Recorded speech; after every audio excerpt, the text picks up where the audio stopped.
শীতকাল যেহেতু চলে এসেছে তাই আমাদের কোনো না কোনো রকম প্রবলেম ফেস করতে হচ্ছে।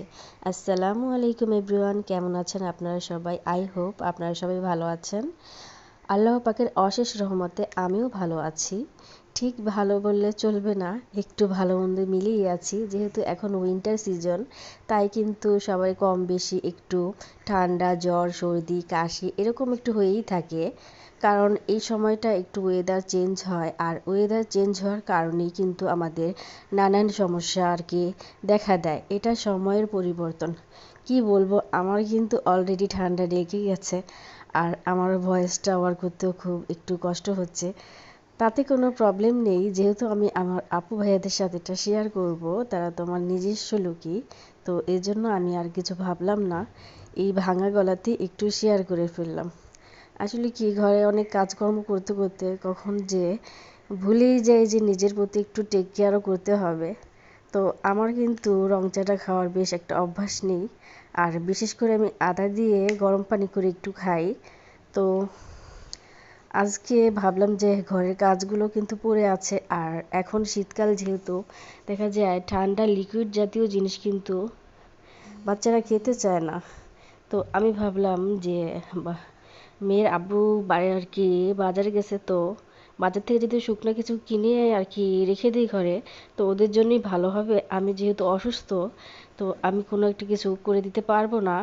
আর ওই দিক থেকে যে মুড়ি বা চানাচুর, যে শুকনো জাতীয় আইটেমগুলো আছে, ওগুলো যদি থাকে ঘরে, তো ওদের ইচ্ছে অনুযায়ী নিয়ে খেতে পারবে। তো এদিক থেকে কিন্তু আমি যে বাজার থেকে যে জিনিসপত্রগুলো নিয়ে আসছে, তো আমি কিন্তু ওগুলোই ভাঁজ করে রাখতেছিলাম। তো যখন পলিথিনে করে নিয়ে আসছিল বাজারের ব্যাগে করে, অনেক ছিল, তো আমি আগে থাকতে না আমি রেখে তো আস্তে আস্তে করে এখানে রেখে দিচ্ছি। আর যেহেতু এখন শীতকাল, কম বেশি কিন্তু সবার ঘরেই পিঠা উৎসব চলে। তো আমাকেও কিন্তু বলেছিল যে পিঠা বানানোর জন্য। তো আমার কিন্তু শরীরটা বেশ একটা ভালো নেই, আর ঠান্ডা লাগলে যে কেমন লাগে, যার লেগেছে সে অবশ্যই জানতে পারবে। কারণ এই সময়টা যেমন মাথা ঘোরায় ঠান্ডা লাগলে, তেমনি কোনো কাজকর্মে কিন্তু মন বসে না। আর সব কিছুই কেমন যেন, কি বলবো, যেমন ইচ্ছে হয় না আর কি, অনিচ্ছাকৃতভাবে করতে হয়। আর আমি কিন্তু বেশ একটা ভালো করে কথাগুলো বলতেও পারতেছি না। আর আমার বাচ্চারা কিন্তু বিস্কিটটা খুব পছন্দ করে। কি বলবো, ওদের জন্য যতই আমি ঠিক করে গুছিয়ে রাখি না কেন, দেখা যাবে যখন নিয়ে খাবে, ঠিক করে কিন্তু আর কি পটের যে ঢাকনাটা থাকে ওইটাও কিন্তু ঠিক করে রাখে না। তো ওই দিক থেকে দেখা যায় একবারে কাজ আমার বারবার করতে হয়। আর কি করব, বাচ্চাদের ঘরে তো একটু এলোমেলো থাকবেই। আর এদিক থেকে বলতে গেলে ধৈর্য এমন একটা জিনিস, ধৈর্য কিন্তু আমাদের সাথে বারবার আমাদের গুণের পরিচয় সামনে এনে দেয়। আমরা কি করতেছি না করতেছি, অনেক সময় কিন্তু আমরা ধৈর্য হারিয়ে ফেলি, যে যা এত কাজকর্ম এটা সেটা, না না না, এত কিছু করব না। তো এটা বললে তো আর হবে না, কারণ যেহেতু আমি ঘরে একা, আর মায়ের দায়িত্ব কিন্তু অনেক বেশি থাকে। আর সেই জন্যই চেষ্টা করি যে যতটুকু পারি ততটুকু সম্ভব করতে থাকি। আর নিজের কাজে নিজেকেই করতে হবে, কারণ আমারটা তো আর অন্য কেউ এসে করে দিবে না। যতই খারাপ লাগা থাকুক, ভালো লাগা থাকুক, যেমনই লাগুক না কেন, নিজের কাজে নিজেকেই করতে হবে। তো সব কিছু কতটুকু কি গুছিয়ে রাখতে পারি তা জানি না, তবে যতটুকু পারি তা অবশ্যই আমি আপনাদের সাথে শেয়ার করি। আর বাকি যে কাজগুলো থাকে ওগুলো আমি অফ ক্যামেরায় সেরে নিই। তো কি বলবো, পিঠা আনা আর কি, পিঠা বানানোর জন্য কিন্তু এই গুড়গুলো আনা হয়েছে। তো যেদিন পারি সম্ভব হয় করে রাখবো। আর এর জন্য আগে থাকতে আমি এগুলো গুছিয়ে রাখতেছিলাম। আর দেখা যায় পটের মধ্যে কিন্তু অনেক জিনিসপত্র থাকে এলোমেলোভাবে। তো আর কি র্যাকের মধ্যে, কিচেন র্যাকের মধ্যে যদি খুঁজতে যাই, দেখা যায় এক সময় পাওয়া যায় না, এক একটা এক এক থাকে। তো আমি ভাবলাম একটা বক্সিং করে যেগুলো অল্প অল্প জিনিস যদি একটা ছোট বক্সে করে রেখে দেই, তো আমার হাত দিলেই যাতে পাই। এজন্য আমি কিন্তু এদিক থেকে এগুলো গুছিয়ে নিতেছিলাম। কি বলবো, ঘরের তো নানান কাজ থাকে, তো একটু গুছিয়ে রাখলে সময় করে হাতের সামনে কিন্তু সব কিছুই পাওয়া যায়। এখন কিন্তু বছরের প্রায় শেষের দিকে, এখন বাচ্চাদের ফাইনাল পরীক্ষাও চলতেছে। তো একদিকে বাচ্চাদের পড়াশোনার চাপ, তারপর ওদের দেখা যায় প্রাইভেট পড়া, বাসায় কোচিং করা, সব কিছু নিয়ে কিন্তু সবসময় বিজি থাকা হয়। আর বাচ্চাদের কিন্তু বিশেষ টেক কেয়ারও করতে হয়, বিশেষ করে ওদের পরীক্ষার সময়। তো এখন কিন্তু সকালবেলা ঘুম থেকে ওঠা একটু টাফ হয়ে যায়, কারণ যেহেতু শীতকাল। আর শীতকালে কিন্তু ঘুম থেকে উঠতে গেলে একটু, যতই আমি রেগুলার সকালে উঠি না কেন, দেখা যাবে কি সকালবেলা ঘুম থেকে একটু অলসতা লেগে যায়, যে যদি লেট হয়ে যায় তো এই কারণেই কিন্তু শুকনো জাতীয় খাবারগুলো এনে রাখা। যদি আমার নাস্তা বানাতে লেট হয়ে যায় তখন দেখা যাবে হ্যাঁ কিছু হলেও, অল্প কিছু হলেও কিন্তু খেয়ে নিয়েছে বাচ্চারা, খেয়ে কিন্তু স্কুলে যাবে। তো এই কারণেই কিন্তু আমি সব কিছুগুলো গুছিয়ে রাখার চেষ্টা করতেছিলাম। আর যেহেতু বাড়িতে গিয়েছিলাম, আমার শাশুড়ি মা কিন্তু আমাকে বেশ কিছু বাদাম দিয়েছিল। এখান থেকে অনেকগুলো বাদামই কিন্তু আগের পর থেকে ভেজে খাওয়া হয়েছে। আর বাদামটা যদি বিশেষ করে বাদামটা ভালো করে ছুলে নিয়ে তারপর যে আপনার চাল ভেজে, তারপর বাদাম ভেজে একসাথে যদি দুইটা মিশ্রণ একসাথে যদি করে রাখা হয় পটে ভরে, তারপর মাঝে মধ্যে সময় করে যদি খাওয়া যায় তাহলে কিন্তু বেশ ভালো লাগে। আর এই খাবারটা কিন্তু সুন্দর, কিন্তু আমি করে দেখাতে পারলাম না। যদি করি অবশ্যই আপনাদের সাথে শেয়ার করব। আসলে কি, ঘরে যা আছে নিজেদের পণ্য কিংবা বাইরে থেকে আনা ঘরের যে কাজকর্মগুলো, ওগুলি কিন্তু আমি আপনাদের সাথে শেয়ার করি। আর এমনি আলাদা করে কোনো কিছু করা হয় না। তো আমার যেহেতু এটা ব্লগ চ্যানেল, তো আমি কিন্তু নানান ধরনের টপিকই কথা বলি। আর ঘরের যে কাজকর্মগুলো আছে ওইটা নিয়েই কিন্তু আমি দেখা যায় কোনো একটা ভিডিও তৈরি করি।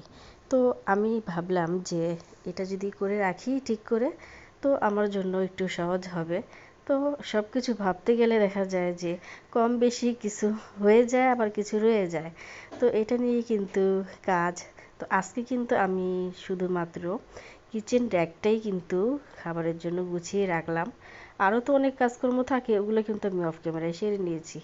আর পোস্তগুলো কিন্তু অনেক দিন ধরেই কিন্তু আনা হয়েছে। আর ওর আব্বুর কথা কি বলবো, দেখা যায় আপনাদের ভাইয়া বাজারে যখন যায়, যেটা যেটা বলি একটা লাগবে ওইটা কিন্তু একটা আনে না, দেখা যায় একটু বাড়িয়ে আনে। তো ওই ক্ষেত্রে কিন্তু জিনিস অনেক থেকে যায়। আর আমি কিন্তু চেষ্টা করি যতটুকু আমার প্রয়োজন ততটুকুই কিন্তু আনার জন্য, কিন্তু সে তা করে না। দেখা যাবে একসাথে বেশি কিছু আনলে কিন্তু অনেক দিন থাকলে মরিচা পড়ে যায় কিংবা ফাঙ্গাস ধরে যায়। তো ওই ক্ষেত্রে কিন্তু কম করে জিনিস আনাটাই ভালো, কারণ আমাদের ঘর কিন্তু দোকান না, কোনো শপিং মল না।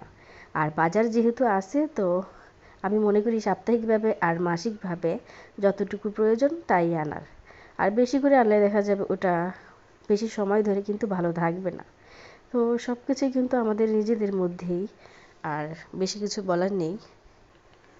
আর শীতকালে কিন্তু দেখা যায় আর কিছু ঠান্ডা থাকলেও কুয়াশা থাকে। আর কিছু না, বাতাস তেমন একটা না থাকলেও কি হবে, দেখা যায় ধুলোবালিটা হয়। তো ধুলোবালিটা হয় এই কারণে কিন্তু অনেক সময় দেখা যায় আমরা কিন্তু খালি চোখে দেখতে পাই না, তো বাতাসের সাথে কখন যে এত ধুলো হয়ে যায় নিজেও জানি না। আমি কিন্তু চেষ্টা করি সব সময় একটু, আর কি একটু বলতে, যখনই কাজ করি তখনই কিন্তু একটু পরিষ্কার করে নেওয়ার জন্য। আর পরিষ্কার কিন্তু থাকে না, যেহেতু এখান দিয়ে আমার দরজা বরাবর কিন্তু দুইটা তিনটা দরজা, আর সোজাই কিন্তু বারান্দা। আর এর জন্য কিন্তু যখন বাতাস বয় তখন কিন্তু বাতাসের সাথে অনেক ধুলোই আসে। তো ওই ক্ষেত্রে কিন্তু আমি একটু ধুয়ে আর কি যতটুকু পারি ঝেড়ে নিই।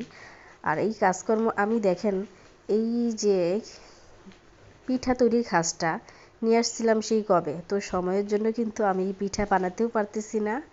আর কি বলবো, বানাতে পারতেছি না। বাচ্চারা কিন্তু বলে যে আম্মু এটা তুমি কখন আর কবে এনে রেখেছো, কিন্তু এখনো কিন্তু তুমি কিছু বানাইতেছো না, তুমি বলোই শুধু বানাবা বানাবা কিন্তু বানিয়ে দাও না। আসলে কি বলবো, ঘরে এই কাজ ওই কাজ, তারপর ওদের সময় দেওয়া, সব কিছু করতে করতে আমি আর বুঝতেই পারি না যে কখন কি করব। আর এখন যেহেতু শীতকাল, বাজারে প্রচুর পরিমাণে টাটকা শাকসবজি পাওয়া যায়। আর সবুজ শাকসবজি কিন্তু আমাদের দেহের জন্য অনেক ভালো। তো মূলা শাকগুলো কিন্তু আপনাদের ভাইয়া বাজার থেকে নিয়ে আসছিল। তো আমি মূলাগুলো রেখে আমি ভাবলাম যে শাকগুলো যেহেতু তাজা, তো আমি কিন্তু শাকগুলোই আজকে রান্না করব।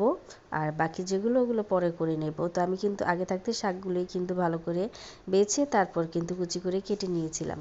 আর এই মূলো শাকগুলো কিন্তু আমি এইভাবে রান্না করব না, এগুলো কিন্তু ভালো করে ধুয়ে ভাপ দিয়ে বাগার দিয়ে তারপর আমি ভাজিটা করে নেব। আপনারা সবাই ভালো থাকবেন, সুস্থ থাকবেন, আর দেখা হবে অন্য একটি ভিডিওতে। আল্লাহ হাফেজ।